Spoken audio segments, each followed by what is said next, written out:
اعوذ باللہ من الشیطان الرجیم بسم اللہ الرحمن الرحیم رب اشرح لی صدری ویسر لی امری واحلل عقدۃ من لسانی یفقہوا قولی رب زدنی علما اللہم فقہنا فی الدین اللہم انفعنا بما علمتنا وعلمنا ما ینفعنا وزدنا علما۔ السلام علیکم ورحمۃ اللہ وبرکاتہ۔ اللہ تعالیٰ سب سننے والوں کو اپنی حفظ و امان میں رکھے، صحت اور ایمان کی بہترین حالت میں رکھے، آمین یا رب العالمین۔ آج کا ہمارا لیسن آیت نمبر 7 سے 15 تک ہے، سورۃ لقمان، پارہ ہے 21۔ انشاءاللہ ترجمہ اور تفسیر ساتھ ساتھ کریں گے۔ لاسٹ جو لیسن تھا اس میں سورہ لقمان جو ہے وہ سٹارٹ ہو گئی تھی الحمدللہ، اور جیسے کہ اس میں پیچھے جو مضمون چل رہا ہے اس سورہ میں وہ یہ ہے کہ یہ اس کتاب کی تعریف کی گئی، اور اس سے فائدہ کن کو ملے گا؟ محسنین کو، ان کے لیے یہ ہدایت و رحمت ہے۔ اور پھر ان کی کوالٹیز محسنین کی، جن کو اس سے ہدایت و رحمت ملے گی، وہ نماز قائم کرتے ہیں، زکوٰۃ ادا کرتے ہیں، آخرت پر یقین رکھتے ہیں۔ ہر عمل جو ہے وہ سنورتا ہی تب ہے جب آپ کا آخرت پہ یقین ہے۔ یہ بہت بیسک کانسیپٹ ہے جو کسی کے اندر جانا ضروری ہے اگر وہ عمل کو بہتر کرنا چاہتا ہے۔ جو کفار تھے اللہ کا تو اقرار کرتے تھے، آخرت پہ یقین نہیں تھا تو عمل ہی نہیں تھا، رسول اللہ کی رسالت کا اقرار نہیں کر پاتے تھے کیونکہ آخرت پہ یقین نہیں تھا کہ ہم جواب دہ ہوں گے۔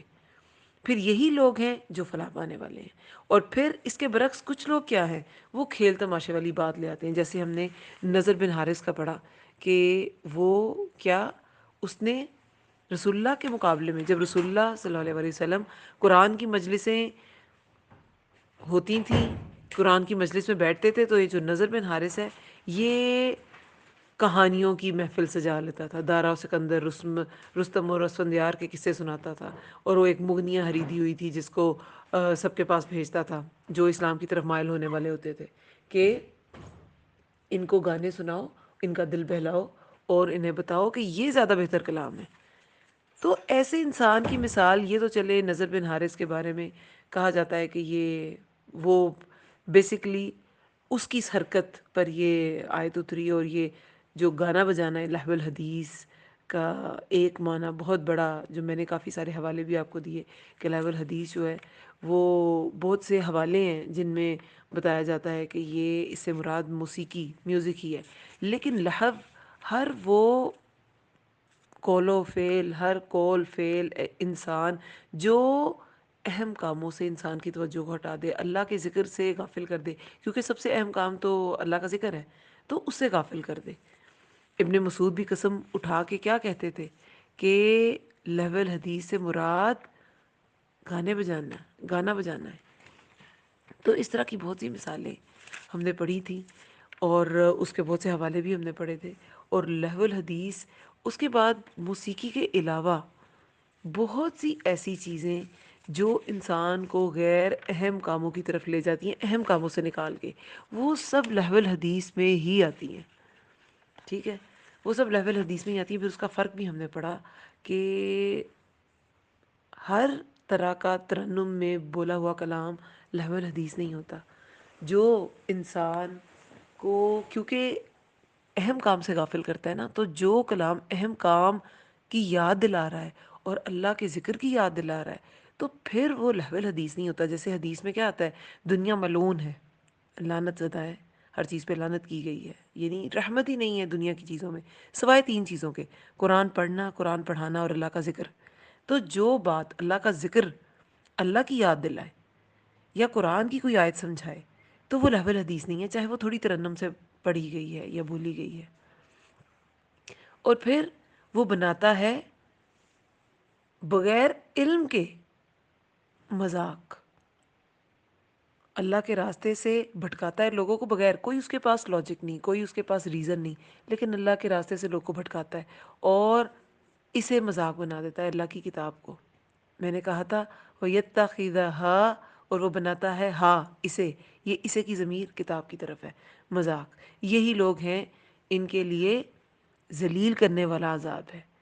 اب یہاں پر دو لوگوں کے رویے ہیں، ایک وہ جو محسن ہیں، ان کے لیے قرآن ہدایت اور رحمت ہے، اور ایک وہ لوگ جو کھیل تماشے کی چیزیں خریدتے ہیں، لہو الحدیث خریدتے ہیں تاکہ خود بھی بھٹکیں اور لوگوں کو بھی بھٹکائیں، اور اللہ کی جو آیات ہیں ان کا مذاق بنا لیتے ہیں. ٹھیک ہے، یہ دو مختلف لوگ ہیں، دو اپوزٹ لوگ ہیں، اپوزٹ ان کے رویے ہیں. اسی کو آگے مزید الیبوریٹ کیا جائے گا اگلی آیات میں بھی، کہ یہ جو لہو الحدیث خریدتے ہیں اور اسی کے دل دادہ ہیں، اور ایک تو قرآن کی آیات سنتے نہیں اور پھر مذاق اڑاتے ہیں. وَإِذَا تُتْلَىٰ، ان کا کیا رویہ ہوتا ہے اور جب پڑھی جاتی ہے. اچھا، لہو الحدیث کے بارے میں نا اور بھی بہت سی روایات تھی، لیکن یہ چیز یہ ماشاء اللہ ٹاپک جو ہے وہ الیبوریٹ کر لیا لاسٹ لیکچر میں کافی زیادہ، لیکن تین چار اور بھی حوالے ہیں جو کافی امپورٹنٹ ہیں. معرف القرآن میں جو ان کے صاحب معرف القرآن ہیں وہ لکھتے ہیں کہ لہو سے مراد غفلت میں پڑھنا ہے. جمہور علماء کے نزدیک لہو الحدیث عام ہے جو اللہ کی یاد سے غفلت میں ڈالے، یعنی کہ کوئی بھی ایسی چیز جو اللہ کی یاد سے غفلت میں ڈالے. وہ میوزک بھی ہو سکتا ہے، وہ کوئی محفل بھی ہو سکتی ہے، وہ صرف گوسپس بھی ہو سکتی ہیں، اور وہ کوئی شوق بھی ہو سکتا ہے، وہ کچھ بھی ہو سکتا ہے. پھر ایک اور جو ہمارے پاس حوالہ ہے تدبر قرآن کے مفسر جو ہیں امین احسن اصلاحی، وہ کہتے ہیں کہ لہو الحدیث سے مراد زخرف القول ہے. زخرف القول کیا ہوتا ہے؟ چکنی چپڑی باتیں. وہ بھی قرآن میں ہم نے ٹاپک پڑھا ہے، جو وقت کے مفسدین اللہ کی باتوں سے برگشتہ کرنے کے لیے پھیلاتے ہیں. دوسری باتوں میں انہیں خوبصورت کوٹ کر کے الجھائے رکھا ان باتوں میں، اور لوگ اصل باتوں کو اب فیشن کو اتنا الیبریٹ، اتنا گلیمرائز کر دیا کہ لوگوں کے لیے فیشن ہی سب کچھ ہو گیا. سیکنڈ یا تھرڈ بڑی انڈسٹری ہے فیشن انڈسٹری دنیا کی انڈسٹریز میں.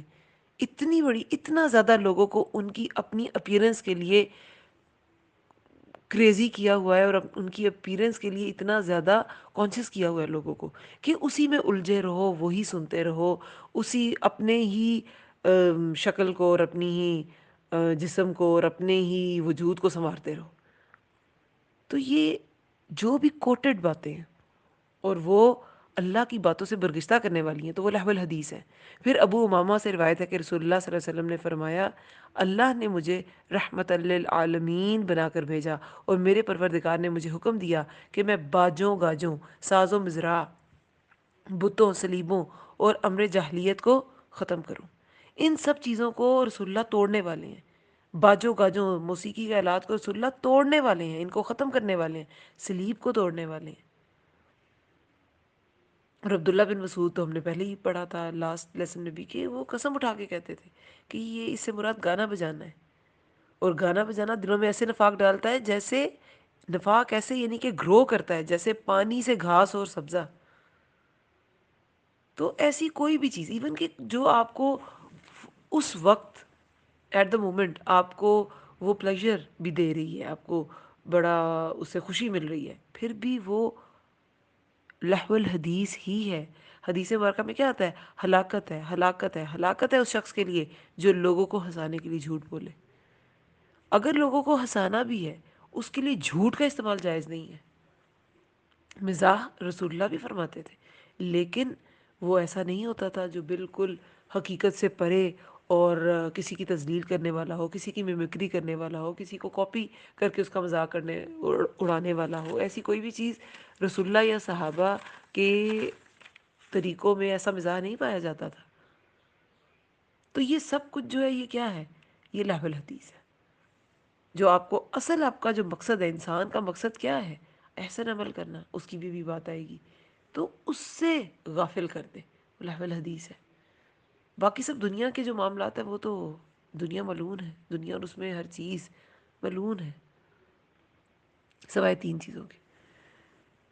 یہاں پہ اب 7 آیت میں اللہ تعالیٰ فرماتے ہیں وَإِذَا تُتْلَىٰ. اب یہ وہی کانٹیکسٹ ہے کہ جو لہو الحدیث خریدتے ہیں، جو بغیر علم کے، بغیر لاجک کے لوگ خود بھی بھٹک جاتے ہیں اور لوگوں کو بھی بھٹکاتے ہیں. کوئی ان کے پاس لاجک نہیں ہوتی، لیکن پھر بھی شیطان کا اللہ تعالیٰ نے کھلا کھلا بتا دیا ہے یہ تمہارا عدو مبین، تمہارا کھلا دشمن ہے، پھر بھی اس کو فالو کرتے ہیں.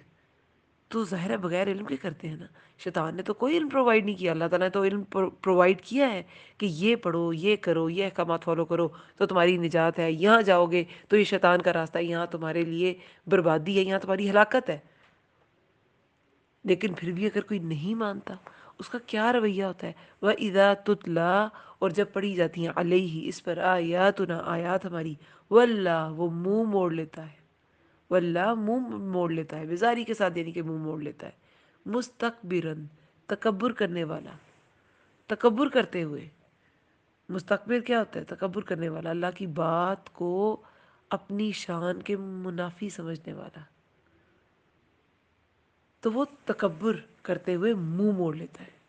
کأن، گویا کہ، لم نہیں، کأن گویا کہ، جیسا کہ، لم نہیں، یسمعها اس نے سمع سننا، اس نے سنا نہیں، یسمعها اس نے سنا نہیں.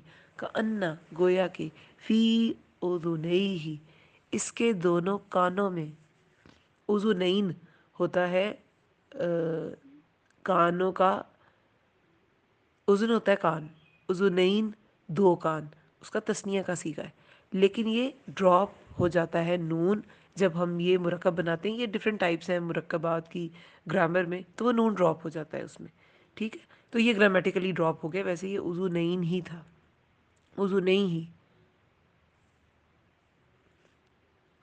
اس کے دونوں کانوں میں، گویا کہ اس کے دونوں کانوں میں وقرا کوئی بوجھ ہے. اب جب اللہ کی آیات پڑھی جاتی ہیں تو وہ منہ موڑ لیتا ہے تکبر کرتے ہوئے، جیسے اس نے سنا ہی نہیں. اس کے کانوں میں کوئی بوجھ تھا. وقرا، وقرا کیسا بوجھ ہوتا ہے؟ دیکھیں، ایک ہوتا ہے اونٹ پر لدا بوجھ، اسے سامان، اسے کہتے ہیں وسق، وسق. اور ایک ہوتا ہے گدھے پر، گدھے پر لدا سامان، گدھے پر لدے سامان کو وقر، وقرا کہتے ہیں. کہ گدھے پر آپ سامان، کبھی آپ نے دیکھا ہو تو وہ دونوں سائڈوں پہ لٹکا ہوتا ہے اور اس کے ڈائریکٹ پیٹھ کے اوپر کچھ نہیں ہوتا، وہ سائڈوں پہ لٹک رہا ہے.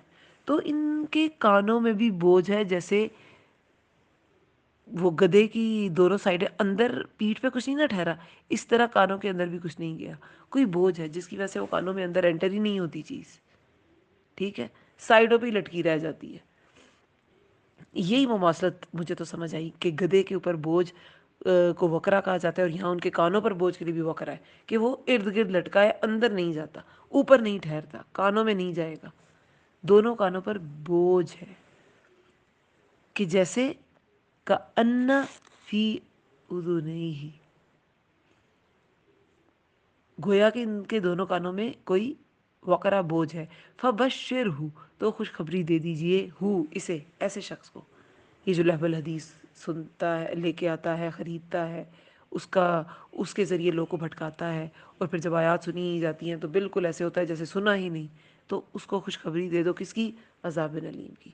دیکھیں یہ والے جو یہ بات ہے نا کہ جو اللہ تعالیٰ کے ذکر سے منہ موڑتا ہے، ان کے لیے قرآن کی بہت سی آیات میں وعید آئی ہے کہ ان کا کیا رویہ ہوتا ہے اور ان کے لیے کیا ان کا مقام ہے. سورہ جاسیہ میں جو ہے وہ آیت نمبر 7 سے 8 تک کیا ہے، وہ سارا یہی ہے کہ ویل لکل افاک نثیم، سخت جھوٹے گناہ گار کے لیے ہلاکت ہے جو اللہ کی آیات سنتا ہے، جبکہ وہ اس پر تلاوت کی جاتی ہیں پھر وہ تکبر کرتے ہوئے اڑ جاتا ہے، گویا کہ اس نے سنا ہی نہیں.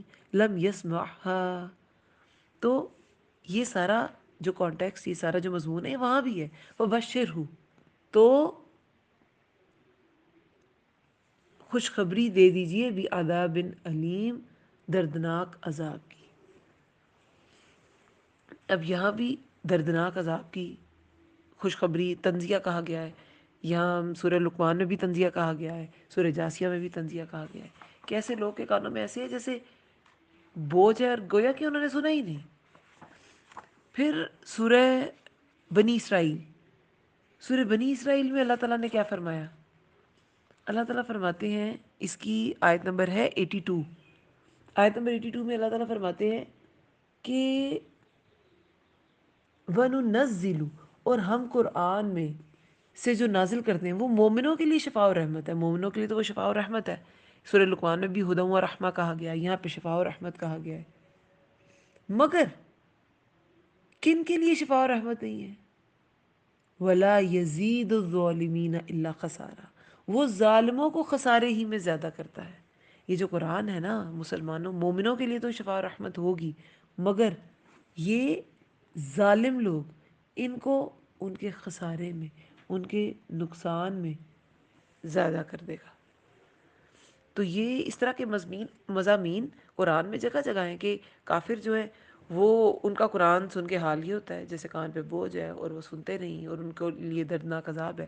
اس کے برعکس وہ لوگ جو قرآن سنتے ہیں اور سن کر ان کی کیا حالت ہوتی ہے، سورہ انفال میں آیت نمبر 2 میں ہم نے کیا پڑھا تھا؟ وَجِلَتْ قُلُوبُهُمْ، کیا تھا؟ سچے مومن تو وہ لوگ ہیں کہ جب اللہ کا ذکر کیا جائے، وجلت قلوبہم، وجلت، ڈر جانا، ان کے دل ڈر جاتے ہیں۔ اور وجلت ہم نے ڈیٹیل سے پڑھا تھا کہ یہ ایسا ڈر ہوتا ہے جو انسان کو متحرک کر دیتا ہے، انسان کو کام کرنے پہ آمادہ کر دیتا ہے۔ ایک ہوتا ہے خوف جس سے انسان دبک کے بیٹھ جاتا ہے، یہ وہ ڈر نہیں ہے، یہ محرک والا ڈر ہے جو انسان کو اسٹیمولیٹ کر دیتا ہے، اس کو ایکٹیویٹ کر دیتا ہے کہ جب اللہ کا ذکر کیا جائے تو ان کے دل ڈر جاتے ہیں، اور جب ان پر اس کی آیتوں کی تلاوت کی جائے تو وہ ان کا ایمان بڑھا دیتی ہیں، اور وہ اپنے رب پر ہی وہ توکل کرتے ہیں۔ یہ مومنوں کا حال ہوتا ہے جب ان پر قرآن پڑھا جاتا ہے۔ پھر سورہ فصیلت میں بھی ایسی آیا تھا، سورہ فصیلت کو سورہ حامیم سجدہ بھی کہتے ہیں۔ تو وہ آیت کوٹ کرتے ہیں تو وہ ڈھونڈنے میں پھر مشکل ہو جاتی ہے، کیونکہ بہت سے قرآن میں نے دیکھا ہے حامیم السجدہ ہی نام لکھا ہوتا ہے۔ اس کی آیت نمبر 44 میں بھی یہی مضمون ہے۔ اس میں کیا کہا گیا ہے؟ اگر ہم اجمی قرآن بنا کر بھیجتے تو وہ ضرور کہتے اس کی آیتیں کھول کر بیان کیوں نہیں کی گئی، یعنی کہ عربی میں کیوں نہیں کھول کے بیان کی گئی؟ کیا کتاب اجمی اور رسول عربی ہے کہ یہ عرب میں رہنے والے ایک رسول پہ کتاب اتری ہے تو یہ خود ہی اجمی میں؟ کہہ دیجئے وہ ان کے لیے جو ایمان لائے ہدی و شفا، ہدایت و رحمت ہے وہ، اور جو ایمان نہیں لاتے ان کے کانوں میں بوجھ ہے اور ان کے حق میں اندھا پن ہے۔ یہ لوگ جو حق بات نہیں سنتے گویا دور دراز کی جگہ سے پکارے جا رہے ہوں، یعنی کہ ایسے آوازیں سن رہے ہیں جیسے دور سے کوئی پکار رہا ہو تو انسان شور نہیں ہوتا مجھ سے بات کی جا رہی ہے کہ نہیں، تو بالکل ایسے ہوتے ہیں جیسے دور دراز سے یہ پکارے جا رہے ہیں۔ مکان بعید آتا ہے نا، دور کے مکان سے، دور کی جگہ سے پکارے جا رہے ہیں۔ تو یہ حال ہے کن کا؟ جو قرآن کی بات سننا نہیں چاہتے، جو اس میں توجیحات پیش کرتے رہتے ہیں۔ یہ اجمی اگر اجمی میں بھی ہوتا تب بھی یہ توجیحات پیش کرتے ہیں، یہ عربی میں ہے تب بھی توجیحات پیش کرتے ہیں کہ رسول اللہ نے خود سے کر لیا، نعوذ باللہ، اللہ کے وہ امی تھے۔ بہرحال ان کا جو طریقہ کار ہے وہ یہی رہے گا، جو قرآن کی آیات کو سن کے تکبر کرے گا تو ظاہر ہے اس کے جیسے کہ اس نے سنا ہی نہیں، تو اس کی اسی طرح کی ڈیلنگز رہیں گی ہمیشہ۔ تو ایسے لوگوں کے لیے کیا؟ بعذاب علیم۔ ان الذین، بے شک وہ لوگ جو آمنو، ایمان لائے، وہ عملوا الصالحات، اور انہوں نے عمل کیے نیک، لہم، ان کے لیے جنات النعیم، باغات ہیں نعمتوں والے۔ جو لیول حدیث والے تھے جن کے کانوں میں بوجھ تھا قرآن کی آیات کے لیے، سنتے نہیں تھے، مذاق اڑاتے تھے، تو ان کا انجام تو عذاب علیم ہے۔ اب اس کے برعکس جو ایمان لائے، انہوں نے عمل صالح کیے، ان کے لیے کیا ہے؟ ان کے لیے جنت النعیم ہے۔ اب یہاں پر دیکھیں قرآن میں جگہ جگہ آمنو کے ساتھ عمل الصالحات کی شرط ہے کہ صرف ایمان لانا انسان کو جنت کا حقدار نہیں بناتا۔ وہ تو سورہ عنکبوت میں ہم نے سٹارٹ نہیں پڑھ لیا تھا، کیا تم صرف اس لیے چھوڑ دیے جاؤ گے کہ تم ایمان لائے اور آزمائے نہ جاؤ گے؟ وہ تو شرط ہے ساتھ ساتھ، صرف ایمان لانے پہ اور اقرار کرنے میں، اقرار کرنے کی وجہ سے انسان کو جنت نہیں ملے گی۔ جنت ایک قیمتی چیز ہے، اس کی قیمت صرف ایمان لانا نہیں ہے، عمل صالح بھی اس میں داخل ہے۔ اب اکثر لوگ دیکھیں وہ کہتے ہیں کہ ہماری نیت بہت اچھی ہے، ہم لوگوں کے ساتھ مخلص ہوتے ہیں، ہماری نیت، لیکن وہ لوگوں کی ہیلپ نہیں کر رہے ہوتے۔ نہیں، ہم ویسے سنسیئر ہیں، ہم کسی کا برا نہیں چاہتے۔ اللہ تعالیٰ نے اس دین میں انسان کو کیا سکھایا کہ ظاہر پہ معاملہ کرو، ظاہر پہ معاملہ کرنا ہے، جو نظر آ رہا ہے وہ معاملہ کرنا ہے۔ ظاہر کیا ہوتا ہے؟ ایمان تو دل کے اندر کی چیز ہے، ظاہر تو عمل ہے۔ عمل سے انسان اندازہ کرے گا کہ یہ کیا ہے، یہ موحد ہے یا یہ منکر ہے؟ یہ اللہ کو ماننے والا ہے یا اللہ کا انکاری ہے؟ اگر عمل ہے نہیں تو حالی ایمان نہ کافی چیز ہے. ایمان کا اقرار ایمان نہیں، ایمان میں عمل شامل ہوتا ہے. ایمان لانا نہ کافی چیز ہے. دیکھیں ایمان میں نا پہلے اقرار، یعنی آپ نے زبان سے اقرار کر لیا، اس کے بعد عقیدہ، دل دل میں بھی اس چیز کا اقرار ہو، دل سے بھی ماننا ہو، دل بھی ان سارے احکامات پر جو اللہ تعالیٰ نے نازل کیے وہ راضی ہو. اور تیسری چیز ہے کہ جوارے اس پر، جوارے یعنی کہ آپ کی سینسز اس پر گواہی دیں. آپ اپنی سینسز اپنے جسم کے ساتھ بھی اللہ کی رضا والے کام کریں جس میں اللہ تعالیٰ راضی ہو جائے. پھر دیکھیں حسن بصری کہتے ہیں کچھ لوگوں کو ان کی خواہشات نے دھوکے میں ڈال رکھا ہے. وہ کہتے ہیں ہم اللہ سے اچھا گمان رکھتے ہیں. اگر وہ واقعی اچھا گمان رکھتے اللہ سے تو نیک اور اچھے عمل بھی کرتے. یہ لوگ جھوٹے ہیں، یعنی خود کو انہوں نے جھوٹ میں ڈال رکھا ہے. یہ لوگ جھوٹے ہیں. اللہ تعالیٰ سے اچھا گمان رکھنا، لیکن پہلے کیا؟ خود کوشش کرنی ہے. ہم اللہ تعالیٰ سے دعا کیا مانگتے ہیں؟ اہدنا الصراط المستقیم صراط الذین ایاک نعبد و ایاک نستعین اہدنا الصراط المستقیم. ہم تیری عبادت کرتے ہیں، تجھ سے مدد چاہتے ہیں، پھر ہدایت ملتی ہے صراط مستقیم کی طرف. اور میں نے بہت بار پہلے بتایا ہے کہ اعانت جو ہے وہ اللہ تعالیٰ کی مدد ہے جو اپنی کوشش کے بعد آتی ہے. تو پہلے انسان کا اپنا عمل.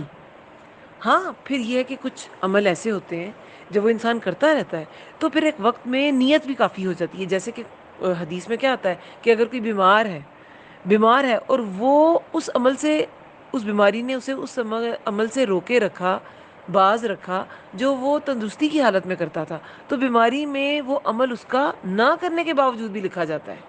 حدیث کا مفہوم ہے نا، اس میں یہ آتا ہے. ایک انسان تہجد پڑھتا ہے لیکن کسی دن بیماری کی وجہ سے اٹھ نہیں سکا تو فرشتے لکھ دیتے ہیں اس کا. تو وہ وہاں پہ نیت تو کام آئے گی، لیکن نارملی کہ جی نیت ہماری اچھی ہے اور عمل کچھ ہے نہیں، تو وہ ایمان کے ساتھ عمل صالح شرط ہے. اور عمل صالح بھی کون سے؟ جو اللہ کے لیے خالص ہیں اور سنت کے مطابق ہیں. ایک تو وہ ہیں بھی اچھے عمل، اور طریقہ بھی وہ جو رسول اللہ نے بتایا، سنت کے مطابق ہر عمل، وہ ہوگا عمل صالح. تو حالی نیت پہ قیاس کر کے نہ بیٹھے رہیں کہ میری نیت اچھی ہے اور جو مرضی عمل کرتے رہے، ایسا نہیں ہے. اسی طرح دیکھیں آپ اکثر لوگوں کو جو شوبز میں ہوتے ہیں ان کے انٹرویوز میں اللہ کا بڑا احسان ہوا، اللہ کا بڑا کرم ہوا، وہ کس عمل کے لیے بھی اللہ کا کرم اس کو اللہ کے کرم کے ساتھ جوڑے ہوتے ہیں جو چیز اللہ کے کرم سے جس کا تعلق ہی نہیں ہے.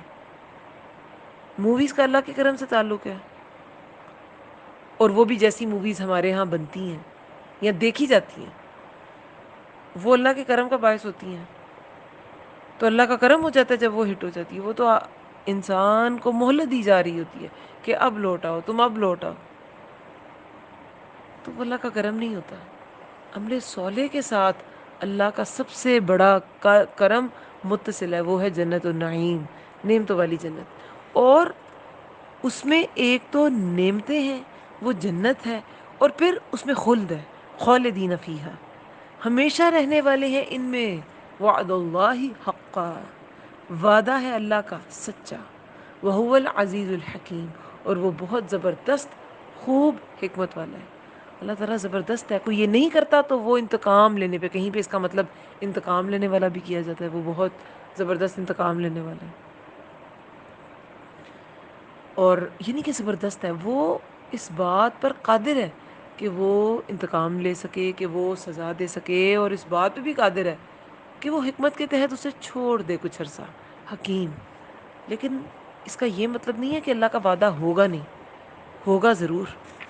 جو ایمان لائے عمل صالح کرتے رہے ان کے لیے جنت کا وعدہ ہے، اور جو اللہ کی آیات سے منہ موڑتے رہے، تکبر کرتے رہے، ان کے لیے عذاب علیم ہے. یہ اللہ کا وعدہ ہے، یہ ہوگا سچا.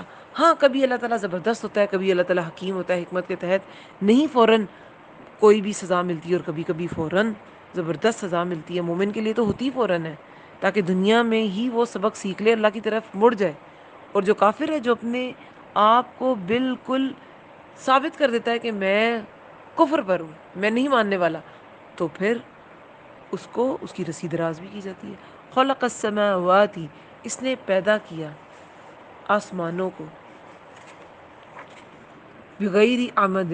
ابھی اللہ تعالیٰ اپنی ایک اور نشانی بتا رہے ہیں. ایسے لوگ جو اللہ کی آیات سے تکبر کرتے ہیں تو وہ ان نشانیوں پہ غور تو کریں. سارا قرآن نشانیوں سے بھرا ہوا ہے. تو یہ ایک اور نشانی ہے، خلق السماوات، اس نے پیدا کیا آسمانوں کو بغیر عمد، بغیر ستونوں کے، ترونہا، تم دیکھتے ہو انہیں، والقا، اور اس نے ڈال دیے، فی الارض، زمین میں، رواسی، رواسیہ، راسیہ کیا ہوتا ہے؟ بوجھ. اور رواسی پہاڑ. پہاڑوں کے لیے بھی ورڈ آتا ہے، وہ بھی بوجھ ہوتے ہیں نا. سب سے بڑا بوجھ، سب سے بڑی باڈی زمین پر تو پہاڑ ہے. یہ زمین پر بوجھ ڈالتے ہیں اور پھر اس کو ڈھلکنے نہیں دیتے. ان کے والقا، اور اس نے ڈال دیے، فی الارض، زمین میں، رواسیہ، پہاڑ. ان کے تمیدہ، وہ ڈھلک جائیں. بریکٹ میں لکھ لیں نہ وہ ڈھلک جائیں. اس لیے پہاڑ ڈالے گئے کہ نہ وہ ڈھلک جائیں، بکم، تمہیں لے کر، تمہارے ساتھ، تمہیں ساتھ لیے ہوئے ہی وہ ڈھلک نہ جائے. کیونکہ زمین پہ تو دیکھیں پانی بھی ہے، پانی کی اپنی گریوٹی ہے، اس کی وجہ سے چینجز آتے ہیں. زمین کی وجہ سے پانی کی وجہ سے زمین ادھر ادھر ڈولتی نہیں ہے. کیوں؟ کیونکہ اسے میخوں کی طرح گاڑا گیا ہے. میخوں کے لیے ورڈز قرآن میں یوز ہوئے ہیں. رواسی بھی ایک ایسی چیز کو کہتے ہیں جو کسی چیز میں انسرٹ ہو کے اس کو قائم کر دے. جیسے میخیں ہوتی ہیں نا، کیل ہوتے ہیں، وہ ٹھوک دیے جاتے ہیں پھر وہ چیز ہلتی نہیں ہے. تو رواسی بھی میخوں کے لیے ورڈ آتا ہے. ٹھیک ہے. یہاں پہ پہاڑوں کو کہا گیا ہے کیونکہ وہ زمین پر ایسے رکھے گئے ہیں کہ زمین ڈھلک نہیں جاتی، اپنی جگہ سے ہلتی نہیں ہے. وہ بس، اور اس نے پھیلا دیے، بس پھیلا دینا، فیہا، اس میں، من کلی، ہر قسم کے، دابہ، جاندار، وانزلنا، اور اتارا ہم نے، من السماء، آسمان سے، ماء، پانی، فانبتنا، پھر اگائے ہم نے، فیہا، اس میں، من کلی زوج کریم، ہر قسم کے جوڑے عمدہ. کریم کیا ہے؟ عمدہ جوڑے. دیکھیں یہاں پہ زوج جو ہے نا، اسے مراد ہے صنف، اقسام. ہر قسم کے جوڑے پیدا کیے گئے نا.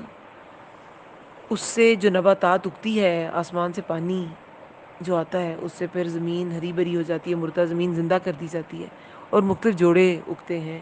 اور ہم جانتے ہیں کہ جو پلانٹس ہیں ان کی بھی ریپروڈکشن جو ہے وہ میل اور فیمیل گیمیٹس کے ذریعے ہوتی ہے. سیکشل ریپروڈکشن ان میں بھی ہوتی ہے. اسی طرح ان میں اے سیکشل ریپروڈکشن بھی ہوتی ہے. دوسرے طریقے بھی ہیں. گرافٹنگ ہے، جس پہ وہ جسے پیوند لگانا کہتے ہیں، پیوند کاری. گرافٹنگ ہے، لیئرنگ ہے. اپنی ہی شوٹس پلانٹ کی جب زمین میں چلی جاتی ہیں تو وہ زمین میں وہ پلانٹ کی ٹہنی دب کے نیا پلانٹ بن جاتی ہے. یہ اسٹرابیریز آج کل آئی ہوئی ہیں بڑی اچھی. تو اسٹرابیری رنرز ایسے ہی ہوتے ہیں. وہ رنرز انہیں اس لیے کہا جاتا ہے، ویسے بھاگتے جاتے ہیں. اور وہ جو ان کی شاخیں ہوتی ہیں نا، وہ جب زمین کے اندر تھوڑی سی دب جاتی ہیں، زمین پہ ایسے گر رہی ہوتی ہیں، جب دب جاتی ہیں تو وہاں وہ ایک نیا پودا اگ جاتا ہے. تو ہر قسم کی نباتات یہ جو اگتی ہے نا، یہ ہر قسم کے جوڑے بنائے ہیں عمدہ، کریم. عمدہ بھی اس کا ورڈ ہے، اور کریم، کرم کیا ہوتا ہے؟ عزت والا. یہ جو خوراک ہے نا، یہ انسان کی تکریم کی بھی علامت ہے. اس لیے اس کو عزت والا کہا گیا ہے کہ اس سے جو جوڑے نکلے، جو اس سے نباتات اگیں، سبزیاں پھل اگے، یہ عمدہ ہے، کریم ہے. اللہ تعالیٰ نے انسان کے لیے کیا کیا انتظام کیے اس کی خوراک کے لیے. اس کے اور خوراک بھی دیکھیں، ہم پکا کے کھاتے ہیں، ہم کھانے کو سجا کے کھاتے ہیں، ہم کھانے کے لیے باقاعدہ انتظام کرتے ہیں، بیٹھتے ہیں، ہاتھ دھوتے ہیں، بسم اللہ پڑھتے ہیں. تو یہ ایک عمدہ طریقہ اللہ تعالیٰ نے دیا انسان کو خوراک پرووائڈ کرنے کا بھی اور اس کے خوراک کھانے کا بھی. کریم.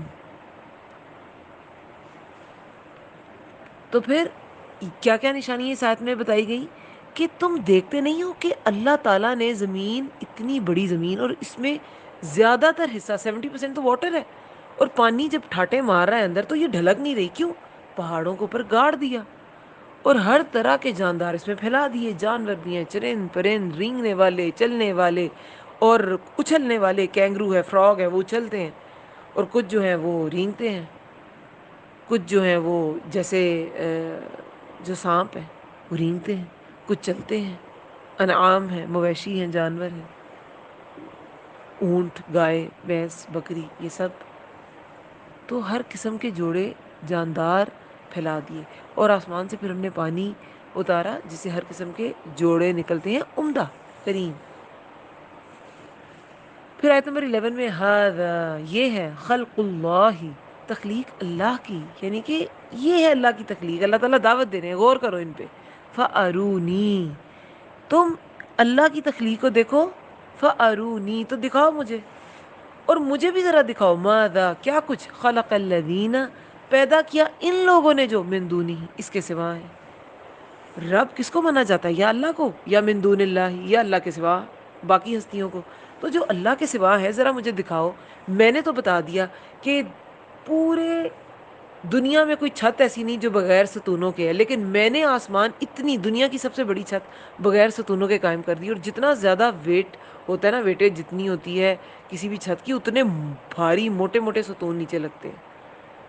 مسجد نبوی، آپ نے جس کو کسی کو اتفاق ہوا وہ اللہ تعالیٰ سب کو لے کے جائے وہاں زیارت کرے، تو اس میں اس کی توسیع کی ویڈیو جب ہم چھوٹے تھے تو ہر بار حج کے دنوں میں لگتی تھی، تو اس کی توسیع میں کہاں کہاں سے لوگ آئے، کیا کیا چیزیں استعمال ہوئیں، کون کون سا پتھر، اور سونے کی پانی چڑھایا جا رہا ہے بہت سی چیزوں پہ، اور ٹائلیں پتہ نہیں کہاں سے، اور ماربل کہاں سے، مختلف چیزیں، لیکن پلرز وہاں بھی ہیں۔ کتنی بھی ایڈوانس ٹیکنالوجی ہے، ہر جگہ پلرز ہیں، ہر جگہ پلرز ہوتے ہیں، جہاں پہ چھت ہے وہاں پلرز ہوں گے، کہیں پہ چھپے ہوں گے، کہیں پہ تو بہت بڑی چھت ہے تو اس کے درمیان میں بھی آتے ہیں پلرز نیچے اس کو سپورٹ دینے کے لیے، ورنہ وہ کریکس پڑ جاتے ہیں دیواروں میں۔ زمین جو ہے اوپر کے جو روف ہوتی ہے، جو چھت ہوتی ہے، وہ پھر اتنی پائیدار نہیں رہتی، تو اسے نیچے سپورٹ دینی ہوتی ہے، لیکن اللہ تعالیٰ نے بغیر ستونوں کے بنا دیے آسمان، اور زمین ڈھلک نہ جائے تو پہاڑ بنا دیے۔ بہت سی چیزیں ہیں جو اللہ تعالیٰ نے بتائیں نشانی کے طور پہ۔ اب اللہ تعالیٰ فرماتے ہیں تو تم بھی اب مجھے کوئی نشانی دکھا دو کہ میری تو یہ سب تخلیق ہے، تمہارے جو جھوٹے معبود ہیں یہ لات عزیٰ منات، ذرا ان کا بھی کچھ بتاؤ، انہوں نے کیا کیا، یہ کیا بناتے ہیں، تو دکھاؤ مجھے، ماذا خلق الذین، کیا کچھ پیدا کیا ان لوگوں نے، من دونہ، جو اس کے سوا ہے، جو اللہ کے سوا الہ ہے، بل الظالمون، مگر بلکہ ظالم لوگ، فی ضلال مبین، گمراہی میں ہے کھلم کھلی، ان کے پاس کوئی دلیل نہیں، کھلی گمراہی میں ہے، اس لیے بغیر علم کے شرک کرتے ہیں، اللہ کی صفات میں شرک کرتے ہیں۔ تو یہ دو لوگ، دو طرح کے لوگ، ان کے دو طرح کے اعمال اور ان کے دو طرح کے انجام، اس کا تذکرہ ہوا آیت 11 تک۔ اب آیت 12 میں، جیسے کہ جن کے نام پر یہ سورہ ہے، سورہ کا نام ہے سورۃ اللقمان، ان کا تذکرہ ہے، وَلَقَدْ، اور البتہ تحقیق، آتَيْنَا، دی ہم نے، لقمان کو، الحکمہ، حکمت، انشکر للہ، کہ یہ کہ شکر کرو اللہ کا، ومن یشکر، اور جو شکر کرے، فانما، تو بے شک، یشکر لنفسہ، وہ شکر کرتا ہے اپنے ہی نفس کے لیے، ومن، اور جو کفر، ناشکری کرے، فان اللہ، تو بے شک اللہ، غنی حمید، بہت بے نیاز، خوب تعریف والا ہے۔ اب لقمان کا ذکر جیسے میں نے سورہ کے سٹارٹ میں ہی بتایا تھا کہ ان کا ذکر قرآن میں کیا گیا ہے ان کی حکمت کی وجہ سے۔ آپ کو پتہ ہے قرآن میں بہت کم لوگوں کا ذکر آیا ہے، ابو بکر رضی اللہ عنہ کا ذکر آیا لیکن اشارتاً آیا کہ ان کا وہ دو لوگ تھے، تیسرا رب تھا۔ جب اللہ تعالیٰ نے ذکر کیا نا، وہ جو ہجرت کا واقعہ آتا ہے سورۃ توبہ میں، ہجرت کا واقعہ ہے، اس میں جب کافر انہیں ڈھونڈتے ڈھونڈتے بالکل غار کے دہانے پہ پہنچ گئے، غار ثور کے، تو پھر ابو بکر صدیق رضی اللہ عنہ گھبرا گئے، تو رسول اللہ نے کیا فرمایا، لا تحزن ان اللہ معنا، نہ تم غم کرو، اللہ ہمارے ساتھ ہے۔ تو وہاں پر ابو بکر رضی اللہ عنہ کا ذکر آیا، لیکن نام نہیں آیا. زید رضی اللہ عنہ کا ذکر آیا ہے جو رسول اللہ کے منہ بولے بیٹے تھے. زید بن محمد ایک وقت میں انہیں کہا جانے لگا, تو زید ایک نام ہے. پھر سورہ لقمان میں لقمان, لیکن نہ یہ صحابی تھے نہ یہ نبی تھے. کچھ مفسر کہتے ہیں کہ یہ نبی تھے, لیکن ایسی کوئی ہمیں اس کی کوئی اسٹرانگ دلیل نہیں ملتی. اور زیادہ لوگوں کا خیال ہے اور زیادہ راجح رائے یہی ہے کہ یہ پیغمبر نہیں تھے. اور نہ ہی ایسا کوئی ذکر آتا کہ یہ کسی پیغمبر کے ماننے والے تھے کہ فلاں فلاں ٹائم پہ یہ ان کا وقت تھا, یہ اس نبی کے دور میں تھے, ایسا بھی ذکر نہیں آتا. تو سمجھ یہ آئی کہ یہ سلیم الفطرت ایک شخص تھے جنہیں اللہ تعالیٰ نے, انہوں نے فطرت کی وجہ سے اللہ کو پہچانا تھا. جیسے ابراہیم علیہ السلام نے اپنے نبی بننے سے پہلے ہی اللہ کو پہچان لیا تھا اپنے ریشنلزم کی وجہ سے. تو اللہ نے فطرہ میں تو رکھا ہے نا, اللہ نے اپنی پہچان فطرت میں رکھی ہے, عقل دی ہے پہچاننے کے لیے, تو طبیعت دی ہے. تو سلیم الفطرت, یہ ڈاکٹر اسرار احمد بڑے پیارے ورڈ یوز کرتے ہیں, سلیم الطبع اور سلیم العقل.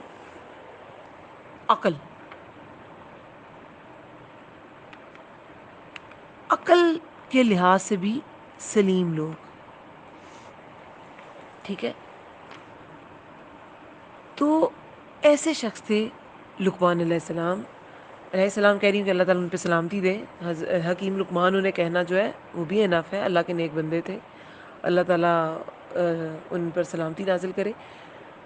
تو ان کا ذکر قرآن میں آیا کس وجہ سے؟ حکمت کی وجہ سے. اور حکمت ہم نے اس کتاب کے سٹارٹ میں بھی سورہ کے سٹارٹ میں بھی پڑھا کہ کتاب کو حکیم کہا گیا.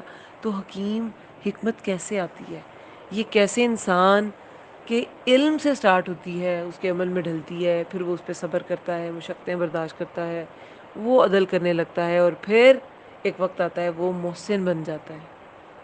تو ایسے محسنوں کے لیے اس میں ہدایت اور رحمت ہے.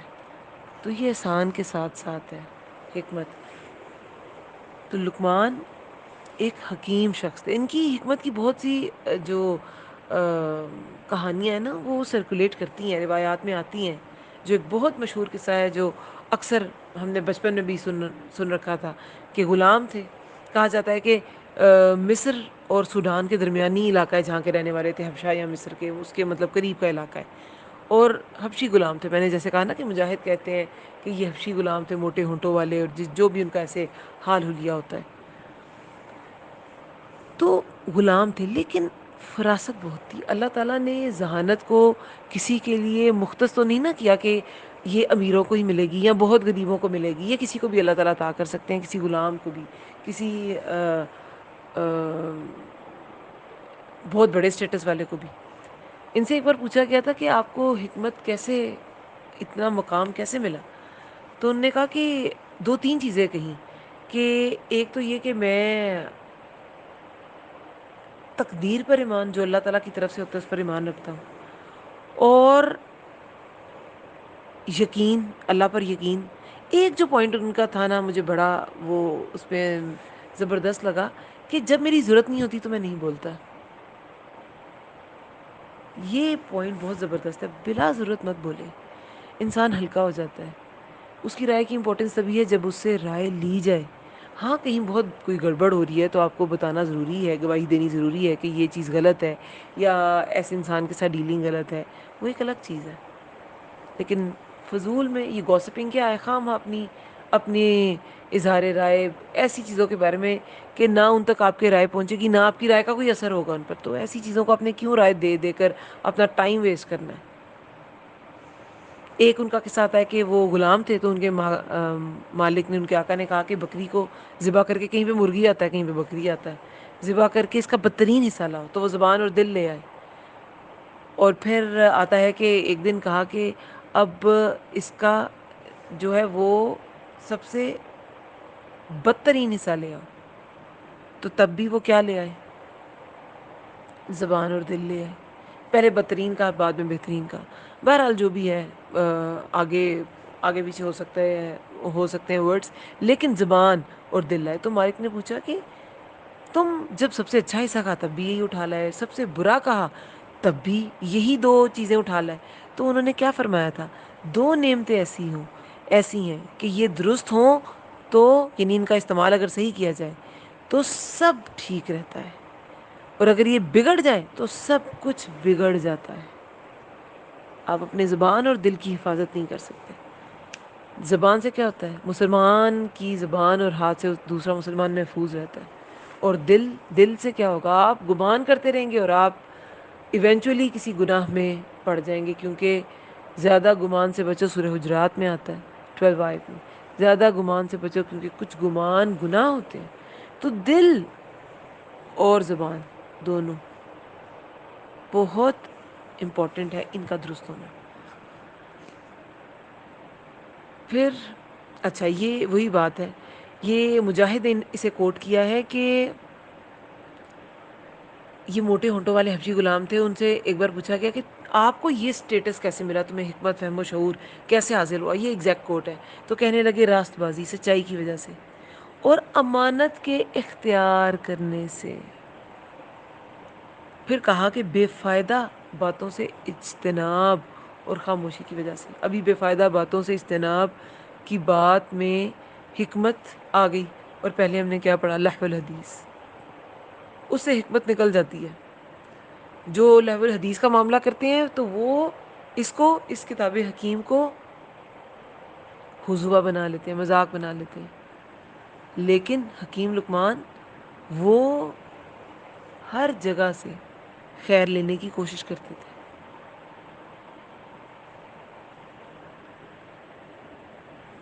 پھر دی ہم نے لقمان کو حکمت، انشکر للہ، یہ کہ شکر کرو اللہ کا۔ اب حکمت کسی کو مل گئی تو اب اس کا تقاضا کیا ہے کہ اللہ کا شکر ادا کیا جائے۔ اللہ نے اتنی بڑی دولت دی، جیسے قرآن میں کیا آتا ہے کہ جسے حکمت عطا کی گئی اسے خیر کثیر عطا کیا گیا، یعنی کہ بہت بھلائی عطا کی گئی۔ تو اس بہت بھلائی کا جواب کیا ہونا چاہیے؟ بہت زیادہ شکر۔ حکمت عطا کی گئی کہ تم شکر ادا کرو۔ وَمَن یشکر، اور جو شکر کرے گا، تو شکر ادا کرنے سے کیا ہوگا؟ اللہ نے حکمت دی اور آپ اس کا شکر ادا کر رہے ہیں تو آپ اللہ کو کچھ لوٹا رہے ہیں؟ نہیں، اللہ کو آپ کے شکر سے کیا ملے گا؟ اللہ تعالیٰ کے تو بیت المعمور، جو اللہ تعالیٰ کا ایک گھر ہے جو خانہ کعبہ کے بالکل اوپر ہے 7ویں آسمان پہ، وہاں 70,000 فرشتے طواف کرتے ہیں، ہر وقت کر رہے ہوتے ہیں، اور جو ایک دفعہ کر لیتا ہے اس کی قیامت تک باری نہیں آنی۔ تو اسے ہمارے شکر ادا کرنے، ہماری تسبیح کی ضرورت ہے؟ نہیں ضرورت۔ ہماری نیکیاں، ہمارے شکر ہمارے لیے فائدہ مند ہے، اللہ تعالیٰ کو تو اس کی ضرورت نہیں ہے۔ لیکن حکمت کا تقاضا یہ ہے، ایک تو یہ تقاضا ہے کہ اللہ نے حکمت دی تو شکر ادا کیا جائے، یہ حکمت کی نشانی بھی ہے۔ سائیکل تو اس کا ہم نے پڑھ لیا حکمت کیسے آتی ہے، لیکن اب دیکھنے میں تو لوگ بڑی بڑی فراست والی باتیں کرتے ہیں، لیکن اگر عمل ٹھیک نہیں تو وہ حکمت نہیں ہوتی، وہ بس باتیں ہوتی ہیں۔ اسی طرح ایک اور نشانی ہے کہ وہ شکر ادا کرتے ہیں، وہ شکر ادا کرتے ہیں۔ یہ نشانی ہے حکمت کی، انسان کے حکیم ہونے کی۔ جو شکر کرتا ہے لنفسہ، اپنے نفس کے لیے، ومن کفر، اور جو نہ شکری کرے فإن اللہ، تو بے شک اللہ، غنی حمید، بہت بے نیاز، خوب تعریف والا ہے۔ شکر کرنا ہے تو اپنے ہی نفس کے لیے،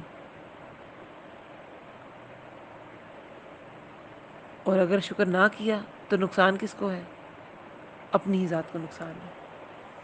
اللہ تعالیٰ کو تو کوئی فرق نہیں پڑتا، اللہ تعالیٰ تو حمید ہے۔ محمود نہیں کہا گیا جس کی تعریف کی جائے، اللہ تعالیٰ محمود ہے، اس کی تعریف کرو، تعریف جس کی جائے، ہم کریں گے تو کوئی محمود بنے گا۔ اللہ تعالیٰ حمید ہے، تعریف والا ہے، کوئی کرے نہ کرے فرق نہیں پڑتا۔ اللہ تعالیٰ اس تعریف کو ڈیزرو کرتا ہے، کوئی بندہ کرے نہ کرے۔ کوئی حامد ہونا ہو، اللہ تعالیٰ حمید ہوتا ہے، کوئی حمد کرے نہ کرے، اللہ تعالیٰ حمید ہے۔ دونوں میں باریک سا فرق ہے، حمید اور محمود میں، لیکن اللہ تعالیٰ نے اپنے لیے ورڈ حمید چنا۔ تو جو کوئی ناشکری کرے گا تو اللہ غنی اور حمید ہے، اللہ کو کوئی فرق نہیں پڑتا۔ وَإِذْ، اور جب، قال، کہا، لقمان نے، لِابْنِهِ، اپنے بیٹے سے، وہوا، جب کہ وہ یعظہ، وہ نصیحت کر رہا تھا، یا بنیا، اے میرے بیٹے. یہ بہت پیار کے الفاظ ہے، اے میرے پیارے بیٹے، اے میرے بیٹے. چھوٹے سے بچے کو جس انسان بہت پیار کرتا ہے، حالانکہ یہ اتنے چھوٹے نہیں تھے، کیونکہ جو ان کے بیٹے تھے، آگے جو وصیتیں آ رہی ہیں وہ بہت چھوٹے بچے کو سمجھ نہیں آئیں گی.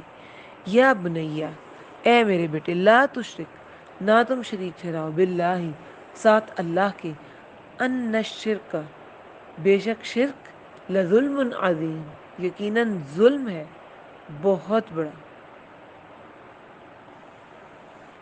اب یہاں سے لقمان حکیم کی حکمت والی باتیں شروع ہو جاتی ہیں، وہ نصیحتیں شروع ہو جاتی ہیں جو اتنی حکمت والی تھیں اور اتنی زبردست تھیں کہ اللہ تعالیٰ نے قرآن میں ان کا ذکر کیا، اور مکہ والوں سے تھوڑی سی ریلیونٹ تھیں. ایک تو ان کے جو اس وقت حالات تھے، ان کو ایک نصیحت ایسی کرنا بہت ضروری تھی. سب سے بڑھ کے تو وہ شرک میں مبتلا تھے، اور ابھی شرک کی ہی بات کی جائے گی. دوسرا یہ کہ وہ حکیم لقمان عرب میں مشہور بہت تھے. جیسے ہم لوگ فلاسفرز یا اپنے خطے کے جو فراست والے لوگ ہیں ان کو کوٹ کرتے ہیں، علامہ اقبال کو کوٹ کرتے ہیں، یا بہت سے مفکر جو ہیں ان کو کوٹ کرتے ہیں، ان کے شعر کوٹ کرتے ہیں. اسی طرح وہ لقمان حکیم کے باتوں کو کوٹ کیا کرتے تھے. جیسے ہجرت سے 3 سال پہلے مدینہ کا ایک شخص تھا، صہیب بن ثابت. وہ یہ لقمان حکیم کی حکمت والی باتوں سے بڑا متاثر تھا. اس نے رسول اللہ کی باتیں سنی اور کہا کہ میرے پاس بھی سنانے کو کچھ ہے. تو رسول اللہ نے فرمایا کہ کیا ہے تمہارے پاس؟ نے کہا مجلہ لقمان. پھر اس نے لقمان حکیم کی کچھ باتیں سنائیں. نبی صلی اللہ علیہ وسلم نے قرآن پھر مزید پڑھا اور باتیں سنائیں. تو صہیب، وہ جو شخص تھا صہیب بن ثابت، وہ مانا کہ یہ تو مجلہ لقمان سے بھی عظیم چیز ہے. تو لقمان حکیم جو ہے وہ بڑے مشہور ایک دانشور انسان، حکیم شخص مشہور تھے عربوں میں، وہ بھی انہیں مانتے تھے. اس لیے انہی کی نصیحتیں اب کوٹ کی جا رہی ہیں، ان کی حکمت والی باتیں. حکمت کیا ہوتی ہے؟ سب سے پہلے شرک کا ذکر ہے.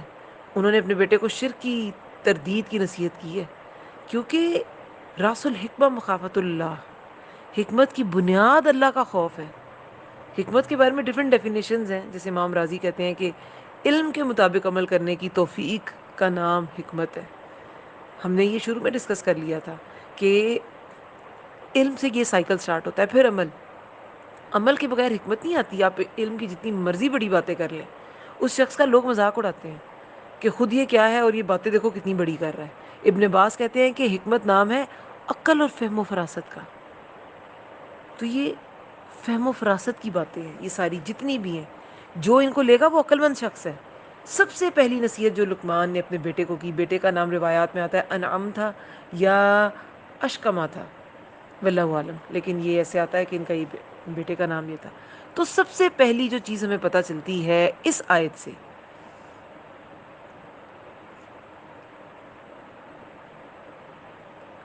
پیار کا انداز. اپنے بچوں کو بلانے کے لیے پیار کا انداز اپنائیں. یا بنیا، اے میرے بیٹے. جبکہ وہ اور نصیحت کرتے ہوئے اے میرے بیٹے. ہم نصیحت کیسے کرتے ہیں؟ تمہیں شرم نہیں، تمہیں حیا نہیں، تمہیں یہ نہیں، تمہیں وہ نہیں، تم نماز نہیں پڑھتے، تم ایسے، تم ویسے. ہماری نصیحت کا انداز ہوتا ہے، وہ نصیحت نہیں ہوتی، وہ ڈانٹ ہوتی ہے.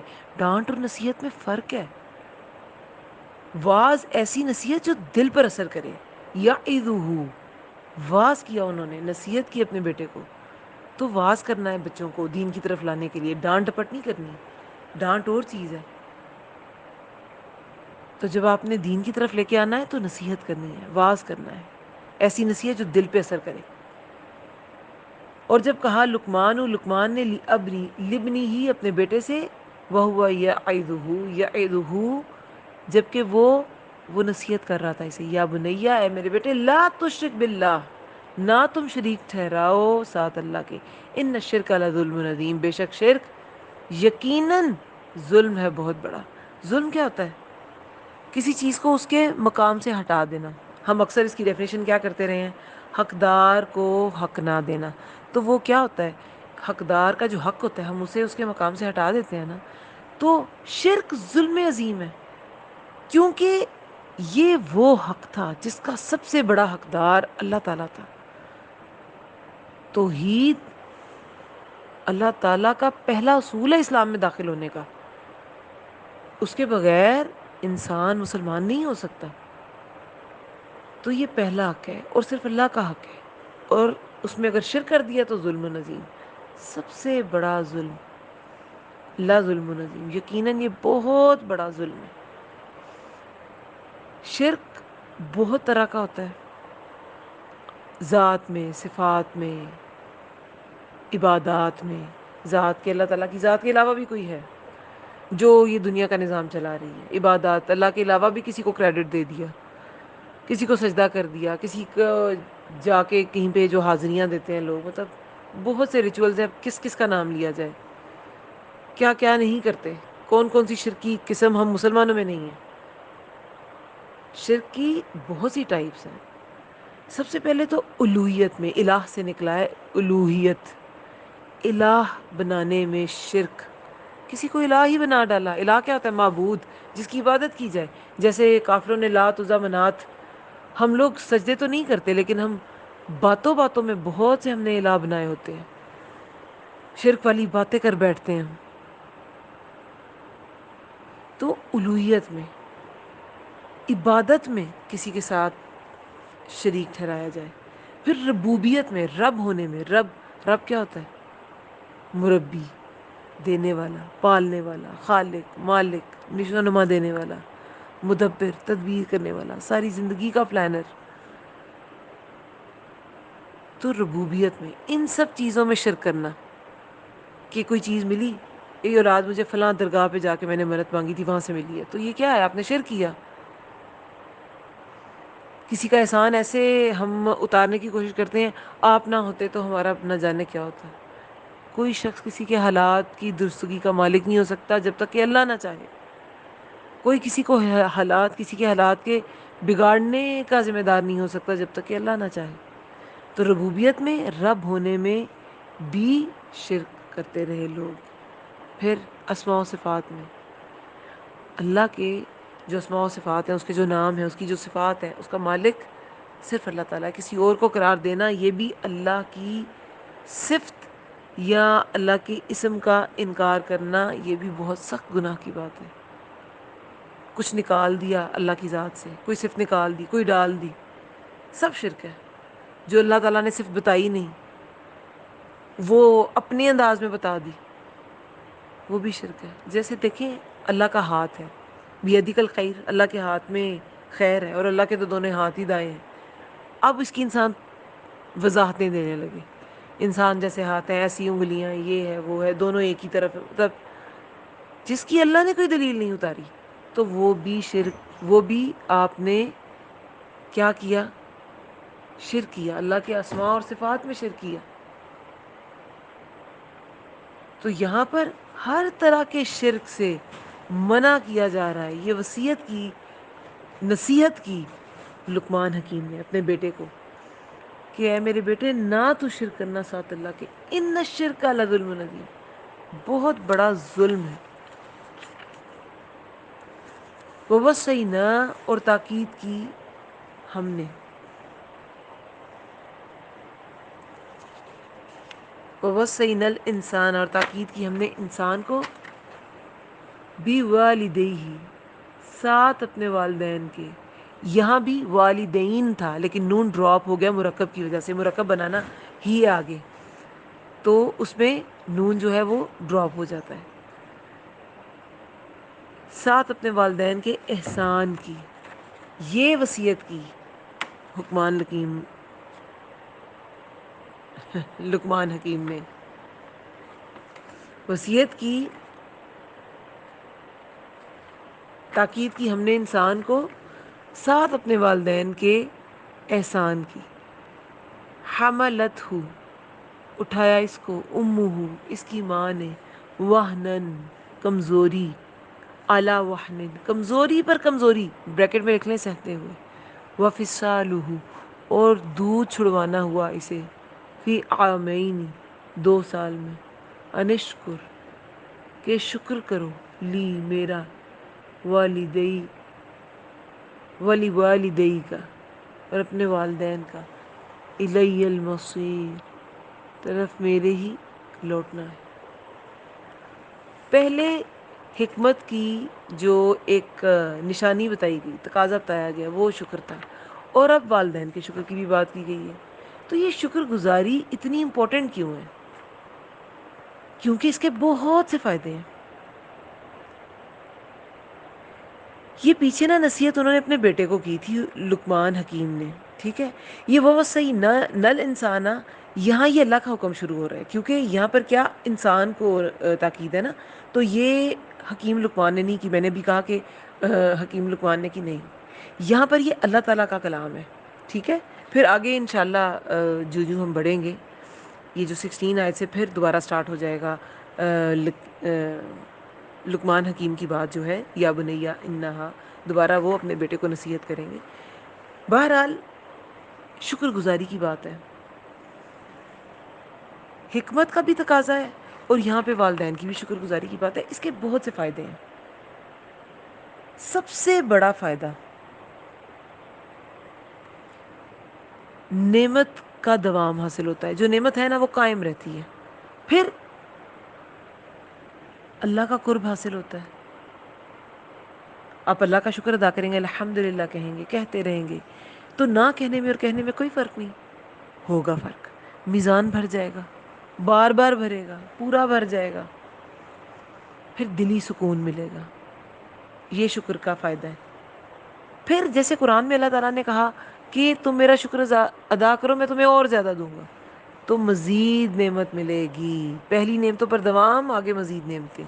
پھر اور بھی بہت سے فائدے ہیں، لیکن یہ تو دو میجر فائدے ہیں نا. جو نعمتیں ہوتی ہیں برقرار رہتی ہیں، اور جن کی انسان کو تلاش ہوتی ہے، حاجت ہوتی ہے، وہ بھی ملنا شروع ہو جاتی ہیں، ان میں بھی اضافہ ہونا شروع ہو جاتا ہے. یہاں پر دیکھیں قرآن اس کے بارے میں کیا کہتا ہے کہ تم میرا شکر ادا کرو. اللہ تعالیٰ نے فرمایا تم میرا شکر ادا کرو، میں تمہیں اور زیادہ دوں گا. تو انسان کو نعمتیں زیادہ ملتی ہیں. نعمتوں پہ دوام، اللہ کا قرب، دل کا سکون، مزید نعمتیں ملتی ہیں. آئینہ شاکرون نے ایک کتاب، انشاءاللہ وہ اس کے بھی اپلوڈ ہو جائیں گے لیکچرز، وہ پڑھائی تھی، ہم نے پڑھی تھی جب. تو اس میں بہت سے فائدے تھے شکر گزاری کے. آئینہ شاکرون کا مطلب ہی ہے نا شکر گزار کہاں ہے، تو شکر گزاری پہ ساری بک تھی.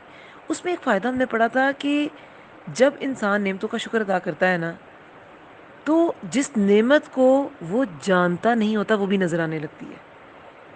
یعنی کہ جب انسان کو نعمت کی پہچان ہو جاتی ہے نا، اور وہ اس نعمت کا شکر ادا کرنے لگتا ہے، تو وہ نعمتیں جس کو وہ پہچان نہیں رہا ہوتا، وہ ان نعمتوں کو بھی پہچاننے لگتا ہے. جیسے بہت سے لوگ والدین کو فار گرانٹیڈ لیتے ہیں، لیکن جو نعمتیں انہیں سمجھ آتی ہیں ان کا شکر ادا کرنا شروع کریں، تو انہیں والدین کی بھی سمجھ آ جاتی ہے. حالانکہ والدین تو سب سے بڑی نعمت ہے. ویسے تو سب سے بڑی نعمت اللہ تعالیٰ کا دین ہے، اور پھر آپ کی صحت بہت بڑی نعمت ہے. لیکن اگر آپ رشتوں میں دیکھیں نا، رشتے نعمتیں ہیں. یہ رزق ہے جو انسان کو دیا گیا. اس کے بغیر، جیسے آپ کھانے پینے کے بغیر سروائیو نہیں کر سکتے، آپ رشتوں کے بغیر، فیملی سسٹم کے بغیر بھی سروائیو نہیں کر سکتے. اس پورے فیملی سسٹم میں سب سے بڑا جو اہم کردار ہے اور سب سے بڑی نعمت ہے وہ والدین ہے. تو ان کی بھی پہچان ہو جائے گی آپ کو. یہ نعمتوں کی شکر گزاری کا فائدہ ہے، بہت بڑا فائدہ. پھر انسان کا دل جو ہے نا، جو اس کے پاس ہوتا ہے، اس پہ مطمئن ہو جاتا ہے. یہ بھی شکر گزاری کی ایک بہت بڑا فائدہ ہے. انسان کانفیڈنٹ ہو جاتا ہے. شکر گزاری انسان کو کانفیڈنٹ بناتی ہے. اور شکر گزاری کا ایک طریقہ شیئرنگ ہے. اللہ نے آپ کو نعمت دی، اگر آپ نے اس نعمت کو پہچان لیا، شکر گزاری آ ہی نہیں سکتی جب تک آپ کو نعمت کی پہچان نہیں ہے، اور منعم کی پہچان نہیں ہے، نعمت دینے والے کی پہچان نہیں ہے. اگر آپ نے شکر گزاری کر لی ہے، آپ کو نعمت کی پہچان ہو گئی ہے، آپ کو نعمت دینے والے منعم کی پہچان ہو گئی ہے، تو پھر آپ اس کو شیئر ضرور کریں گے. کیونکہ آپ کو پتا ہوگا کہ دینے والا میرا تو کوئی کمال ہے نہیں، دینے والے اللہ کی ذات ہے. میں کیوں اسے خود تک اسے روک کے رکھوں، مجھے اسے بانٹنا ہے. تو یہ بانٹنا جو ہے یہ بھی بہت ضروری ہے. اور اس بانٹنے سے پھر بہت فائدے ہوتے ہیں. لوگوں میں آپ کی مقبولیت، لوگوں کے زبان، وہ جسے لسانہ صدق، سچی ناموری، آپ کو اچھی اچھے کومنٹس، اچھی اچھے الفاظ میں آپ کو یاد کیا جائے گا، اس دنیا میں بھی اور آپ کے جانے کے بعد بھی اچھا تذکرہ رہے گا آپ کا. یہ شکر گزاری کا فائدہ ہے. لیکن شکر گزاری وہی والی جو صحیح شکر گزاری ہے، جو نعمتوں اور نعمتیں دینے والے کی پہچان کے ساتھ آتی ہے، تو یہ بھی اس کا ایک فائدہ ہے. اور پھر جب آپ شیئر کرتے ہیں اپنی نعمتیں تو کیا ہوتا ہے، آپ کانفیڈنٹ ہو جاتے ہیں. یہ میں نے ابھی کانفیڈنس کہا، سمجھ نہیں آئی ہوگی کچھ لوگوں کو. یہ کانفیڈنس کیسے آئے گا شکر گزاری سے؟ آئے گا جب انسان بچوں میں بھی شیئرنگ پیدا کرے. جب انسان شکر گزاری کرتا ہے نا اور اس کی وجہ سے نعمتوں کو بانٹتا ہے، تو اس بانٹنے کی وجہ سے اس کے اندر ایک چیز پیدا ہوتی ہے کہ آج میں دے دیتا ہوں، دوبارہ پھر مجھے ملے گا. اللہ کا شکر ادا کر رہا ہوں، مجھے اور زیادہ ملے گا. اس کے لیے پھر وہ کوشش بھی کرتا ہے، کیونکہ اللہ تعالیٰ کا شکر گزار بندہ ہاتھ پہ ہاتھ دھرا اور تسبیح پڑھنے میں بس یہ اللہ کا ورد کر رہا ہوں، شکر ہے اللہ کا شکر، ایسا نہیں ہوتا. وہ متحرک ہوتا ہے، اس کا دل متحرک ہوتا ہے، اور اس متحرک دل کے ساتھ وہ اللہ کا شکر ادا کرتا ہے. وہ کام کرتا ہے اور پھر اللہ کی شکر گزاری کرتا ہے، اسے نعمتیں ملتی ہیں. کیونکہ نعمتیں اسباب کے ساتھ جڑی ہیں. آپ محنت نہیں کریں گے تو نعمتیں نہیں ملیں گی. آپ کو اپنا رزق اللہ نے لکھا ہے، لیکن وہ آپ کو تلاش خود کرنا ہے. وہ رزق کی تلاش، وہ آپ کی مشقت، وہ آپ کی محنت، وہ انسان کو کانفیڈنٹ بناتی ہے کہ میں آج بانٹوں گا نعمتیں، کل میں دوبارہ حاصل کر لوں گا. یہ جو دوبارہ حاصل کرنے کی سینس ہے نا، انسان کو کانفیڈنٹ بناتی ہے. لیکن جو لوگ شیئر نہیں نہ کرتے وہ کانفیڈنٹ بھی نہیں ہوتے. ایک تو وہ لوگوں کی نظر میں نہیں اتنے اچھے رہتے. جب لوگ آپ کو اچھا نہیں سمجھتے، آپ کا کانفیڈنس جو ہے وہ لوز ہوتا ہے. اور دوسرا کیا ہوتا ہے کہ آپ کے اپنے اندر بھی ایک ڈر پیدا ہو جاتا ہے، یہ چلی نہ جائے کہیں. تو جس کے اندر ڈر ہوگا تو کانفیڈنس اور ڈر دو الگ الگ چیزیں ہیں. وہاں کانفیڈنس تو نہیں ہو سکتا نا، خود اعتمادی تو نہیں ہو سکتی. خود اعتمادی تو یہ ہے، ہاں میں دیتا ہوں، میں دوبارہ ارن کر لوں گا اللہ کے حکم سے، اور اللہ مجھے اور زیادہ دے گا. یہ ہے خود اعتمادی. تو آپ میں کانفیڈنس آئے گا. اب ہر نعمت کی شکر گزاری الگ ہے. دین کی شکر گزاری کیا ہے؟ اس کو سیکھے سکھائیں. آپ کی ذہانت کی شکر گزاری کیا ہے؟ اسے اللہ کی راہ میں لگائیں. ہر نعمت کی شکر گزاری ہے. آپ کی صحت کی شکر گزاری اسے اللہ کی راہ میں لگائیں. آپ کے اعضاء کی شکر گزاری، جو کام اللہ تعالیٰ لینا چاہتے ہیں ان اعضاء سے وہی لیں آپ. ہمارا جسم اللہ کی مرضی. پھر نعمتیں جو اللہ نے دی، اولاد دی، تو اسے بھی اللہ کی شکر گزاری میں لگا دیں، اسے اللہ کی راہ میں لگا دیں. اسے اس کی اچھی تربیت کریں، اسے اچھی بات بتائیں. چھوٹی سے چھوٹی بات کو بھی معمولی نہ سمجھیں. چھوٹی سے چھوٹی بات کو بھی اس کو پہنچانا معمولی نہ سمجھیں. وہ معروف بات کے بارے میں کیا آتا ہے، وہ ایک حدیث ہے معروف بات کے بارے میں کہ چھوٹی سے چھوٹی معروف بات بھی نا اس کو حقیر نہ سمجھو. حدیث میں آتا ہے کہ کوئی معروف بات ہو اسے حقیر نہ سمجھو. سنن نبی داؤد کی حدیث ہے یہ. دوسروں کو بتاؤ. جب اپنے بھائی سے بات کرو تو اس کے چہرے کی طرف متوجہ ہو. ابھی چہرے کی بھی بات آئے گی. تمہارے چہرے پر مسکراہٹ ہو، یہ بھی معروف ہے، یعنی یہ بھی نیکی ہے. تو چھوٹی سے چھوٹی بات بھی بتائیں.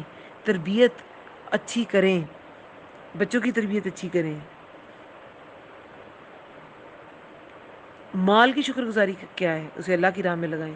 اللہ کی راہ میں لگائیں. اور یہ نہیں کہ بس مدرسوں میں اور دین کے لوگوں کی مدد بھی کرنی ہے، کیونکہ لوگوں کی مدد بھی اللہ کی ہی شکر گزاری ہے. اللہ کی شکر گزاری یہ ہے کہ جو بھی آپ کو نعمتیں ملی ہیں اسے اللہ کی راہ پہ لگا دیں. وہ ذہانت ہے، وہ آپ کی اولاد ہے، وہ آپ کا مال ہے. لیکن ہم بندوں کی شکر گزاری نہیں کرتے، ہم اللہ کی کیا کریں گے؟ وہ شخص، حدیث کا مفہوم کیا ہے؟ جو شخص انسانوں کا شکر گزار نہیں ہو سکتا وہ اللہ کا بھی نہیں ہو سکتا. ٹھیک ہے؟ تو اللہ کی شکر گزاری کرنی ہے. شروع وہ بندوں کی شکر گزاری سے ہوتی ہے. جو لوگ ڈیزرو کرتے ہیں جتنی تعریف، جتنا شکریہ، اتنا ان کا شکریہ ادا کریں، کیونکہ وہ ڈیزرو کرتے ہیں.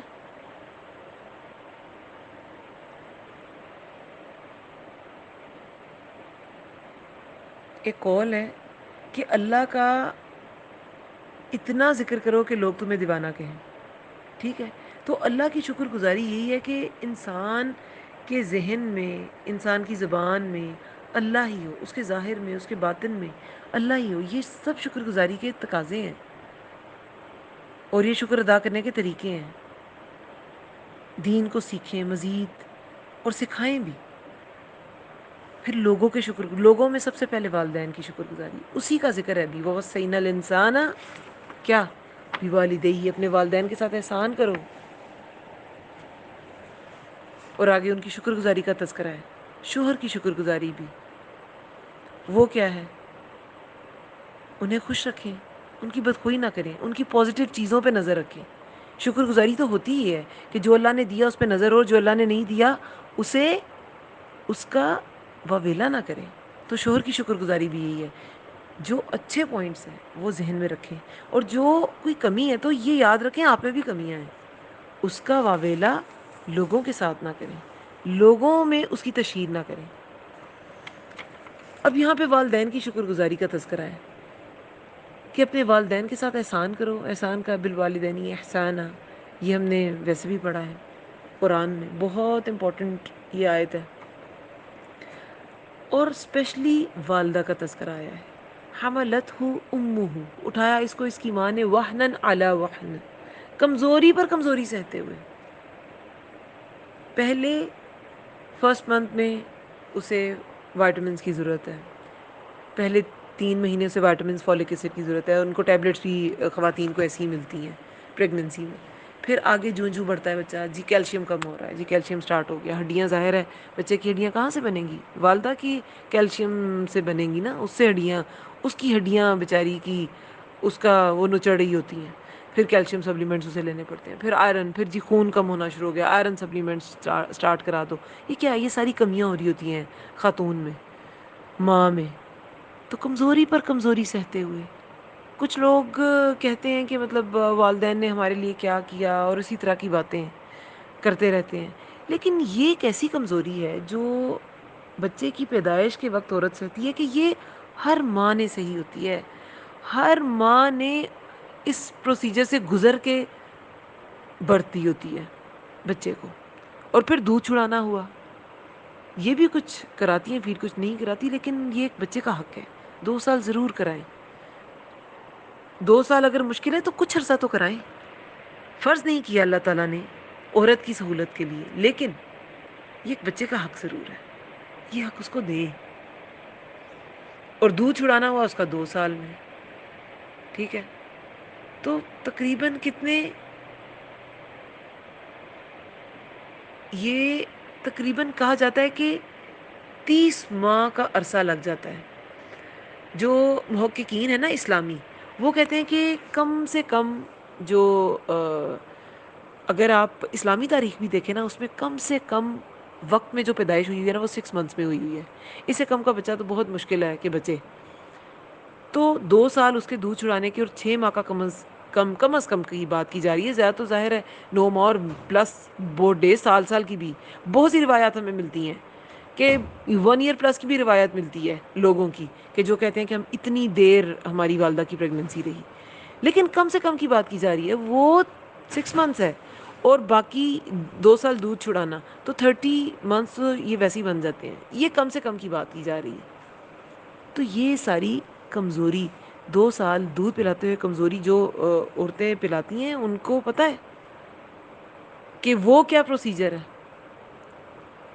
کہ آپ بالکل بہت زیادہ آپ میں کمیاں ہو رہی ہوتی ہیں، آپ کو تب بھی بہت سے سپلیمنٹس لینے پڑ جاتے ہیں خواتین کو، اور کچھ نہیں بھی لیتی ہیں، تھوڑی سی آپ کہہ لیں لاپرواہی بھی کرتی ہیں. اور لاپرواہی کیوں کرتی ہیں؟ وہ بچے کے کاموں میں مشغول ہو کے. تب بھی بچہ ہی وجہ ہے. تو حسن سلوک کا سب سے زیادہ حقدار والدین ہیں، اور اس میں بھی پہلے ماں. جب ایک شخص نے پوچھا میرے حسن سلوک کا سب سے زیادہ حقدار کون ہے، تو رسول اللہ نے کیا فرمایا تھا؟ امو کا، تیری ماں. پھر کہا کون ہے؟ پھر کہا تیری ماں. پھر کہا کون ہے؟ پھر کہا تیری ماں. اور 3 بار کے بعد جب پوچھا تو پھر کہا تیرا باپ. تو والدین آپ کی شکر گزاری سب سے زیادہ ڈیزرو کرتے ہیں، اور اس میں بھی والدہ. ٹھیک ہے. اور دیکھیں، والدین سے بات کرنا، اچھی بات کریں، اچھے انداز سے کریں. اچھی بات بھی صدقہ ہے نا، تو وہ بھی ایک شکر گزاری کا طریقہ ہو جائے گا. انہیں جو آپ کو دین کی بات پتہ چلتی ہے اپنے والدین کو بھی بتائیں. باقیوں کو بھی بتانی ہے، لیکن والدین کی شکر گزاری یہ بھی ہے کہ آپ ان کے لیے ان کے اعمال کو بڑھانے کا، اجر کو بڑھانے کا سبب بنیں، ان کے جانے کے بعد بھی اور حیات والدین کو بھی ان کو دین کی باتیں بتائیں، اور جو چلے جاتے ہیں ان کے لیے صدقہ کریں، خود صدقہ جاریہ بنے، ان کے لیے نیک اولاد بنے تاکہ ان کے لیے صدقہ جاریہ ہو۔ اور کچھ لوگ جو کہتے ہیں کہ ہم نے والدین نے ہمارے ساتھ کیا کیا، تو کم از کم وہ ان احسانات کو ضرور یاد رکھیں جو اس کے بچپن میں اس سے کیے گئے۔ دراصل والدین کو جب ہم دیکھتے ہیں نا، تب وہ محبت والا وہ جو ایک عرصہ ہے نا، وہ گزر چکا ہوتا ہے۔ چھوٹا بچہ خوراک سے زیادہ محبت پہ پلتا ہے۔ جب ہمیں ہوش آتا ہے تو والدین، اسپیشلی جو بڑے سبلنگز ہیں، تو وہ دیکھتے ہیں بچے، چھوٹے جو بہن بھائی ہیں، والدین چھوٹے بچوں میں لگ گئے ہیں، چھوٹے بہن بھائیوں کے ساتھ لگ گئے ہیں، اور جو بڑے بچے ہیں ان پہ تھوڑا سا روک ٹوک والا سلسلہ شروع ہو جاتا ہے، تھوڑا سا ڈانٹنے کا۔ تو وہ بچوں کو کیا لگتا ہے، ہمیں کیا لگتا ہے کہ جی ہمارے حصے تو والدین کی بدسلوکی آئی ہے، مگر وہ جو وہنن علی وہنن، وہ جو کمزوری پہ کمزوری سہنے کا عرصہ تھا، وہ تو دیکھا ہی نہیں نا ہم نے۔ تو وہ تو تھا نا وہاں پر، باقی کچھ بھی نہ ہو وہ تو تھا نا۔ تو والدین ڈیزرو کرتے ہیں کہ ان کی شکر گزاری کی جائے۔ اسماء بنت ابو بکر جو تھیں، ان کی والدہ کافر تھیں، ابو بکر صدیق نے انہیں چھوڑ دیا تھا۔ جو حضرت عائشہ رضی اللہ عنہا کی والدہ تھی ام رومان، وہ تو اسلام قبول کر لیا تھا انہوں نے، وہ تو ان کی زوجہ رہیں، لیکن ان کی والدہ مشرکہ رہیں، تو ابو بکر صدیق نے پھر ان کو چھوڑ دیا تھا۔ تو مدینہ میں جب اسماء بنت ابو بکر ہجرت کر کے آ گئیں، تو ان کی والدہ جو تھیں وہ ان کے پاس آئیں اور کچھ مدد کا سوال کیا۔ تو انہوں نے کہا کہ آپ انتظار کریں۔ وہ رسول اللہ کے پاس گئیں کہ میں ان کی مدد کروں یا نہ کروں، کیا کروں؟ تو انہوں نے کیا کہا تھا انہیں؟ حسن سلوک کرو ماں کے ساتھ۔ یعنی کہ اگر وہ شرک پر بھی ہیں تب بھی حسن سلوک کرو۔ اور سعد بن نبی وقاص کہتے ہیں کہ یہ آیت میرے لیے نازل ہوئی کہ انشکر لی ولی والدی کا الی المصیر، کہ کہ شکر ادا کرو میرا اور والدین کا، طرف میرے ہی لوٹنا ہے۔ اس کے بعد جو 15 آیت ہے نا، یہ والی آیت، یہ سعد بن نبی وقاص کہتے ہیں کہ یہ میرے لیے نازل ہوئی۔ سعد بن نبی وقاص کا یہ ہم نے پہلے بھی ذکر ان کا کیا، عشرہ مبشرہ میں سے تھے، السابقون الاولون، شروع کے جو مسلمان صحابی تھے ان میں سے تھے۔ بہرحال ان کا بتاتی ہوں کہ ان پر یہ آیت کیسے نازل ہوئی، ان کا کیا قصہ تھا۔ لیکن پہلی چیز بات یہی ہے کہ والدین کی شکر گزاری ہم جو ہے نا اپنی لائف میں بہت زیادہ بزی ہوتے ہیں، اور جب ہم جوان ہوتے ہیں تو والدین بوڑھے ہو چکے ہوتے ہیں، اور اسپیشلی جب ہم 40s میں چلے جاتے ہیں تو والدین اور ایجڈ ہو گئے، اگر کسی کے حیات ہیں تو وہ ٹھہر جاتے ہیں۔ ہم بھاگ رہے ہوتے ہیں اپنی زندگی میں، وہ ہمارے منتظر ہوتے ہیں، لیکن ہم بزی ہوتے ہیں، ہم بھاگ رہے ہوتے ہیں۔ پھر یہ بات ہمیشہ یاد رکھیں کہ ہم بھی ایک دن ٹھہر جائیں گے، لیکن تب وہ نہیں ہوں گے۔ آج رک جائیں، ٹھہر جائیں، بیٹھیں ان کے پاس، انہیں وقت دیں، ان کی بات سنیں، ٹائم سپینڈ کر لیں۔ ہمیشہ نہیں رہیں گے وہ۔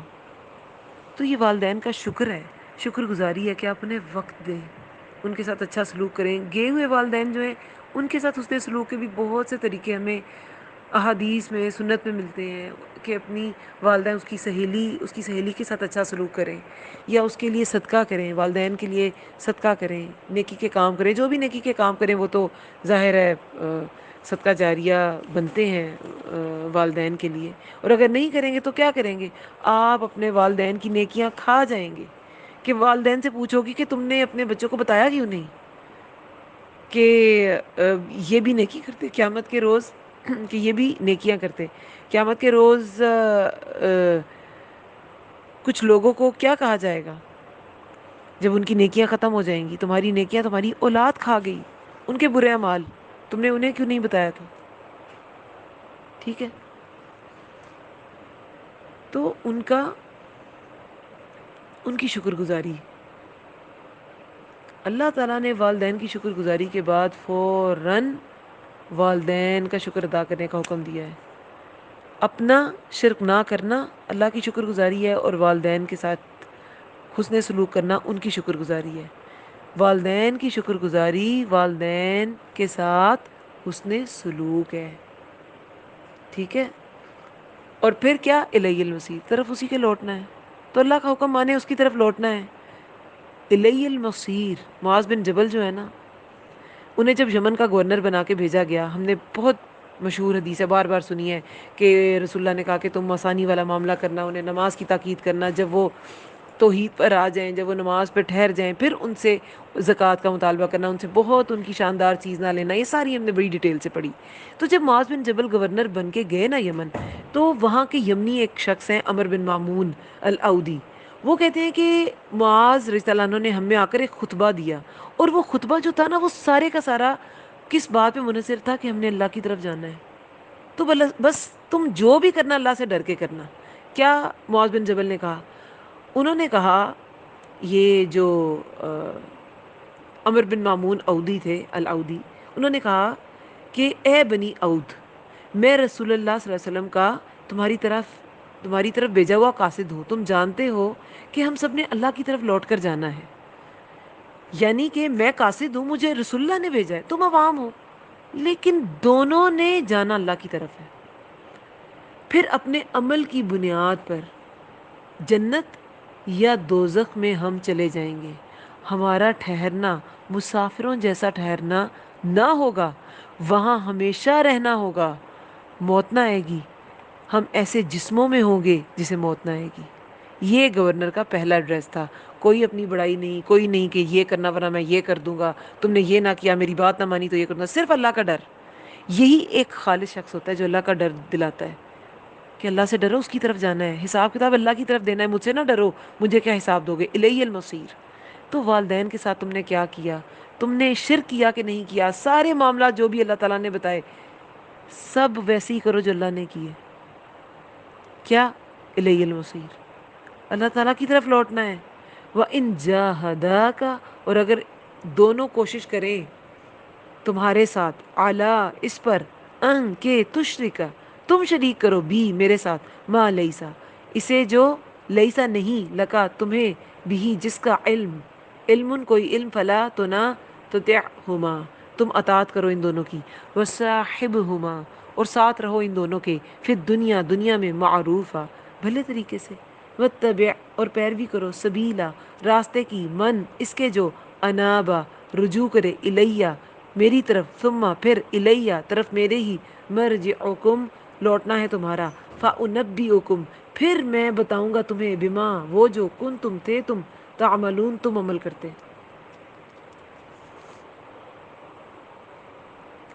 اب یہ آیت سعد بن نبی وقاص کہتے ہیں کہ یہ آیت میری وجہ سے نازل ہوئی، میرے واقعے کی وجہ سے. کیا واقعہ تھا ان کا؟ دیکھیں، جب سعد بن نبی وقاص نے اسلام قبول کیا تو ان کی والدہ نے، میں نے ڈیٹیل سے واقعہ پہلے بھی ڈسکس کیا ہوا ہے کہ وہ والدہ بیوہ تھی، انہوں نے بڑی مشقت سے سعد کو پالا تھا، انہیں بہت محبت تھی والدہ سے. تو انہوں نے قسم کھا لی تھی کہ جب تک محمد صلی اللہ علیہ وسلم کا ساتھ نہ چھوڑو گے، میں کچھ نہیں کھاؤں گی، نہ کچھ پیوں گی، دھوپ میں سایہ مجھے نہ چھوئے گا. مطلب اس طرح کی باتیں وہ کرتی تھی. تو پھر وہ بڑے پریشان ہوئے.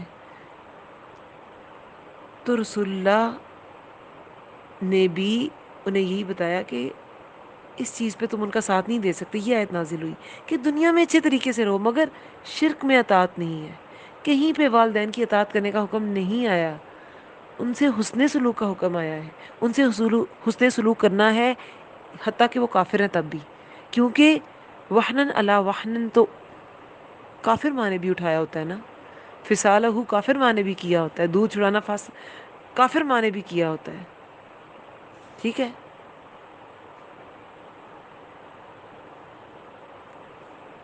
تو یہ وہ بات تھی. والدین کی محبت بڑی جگہوں پہ آڑے آ جاتی ہے.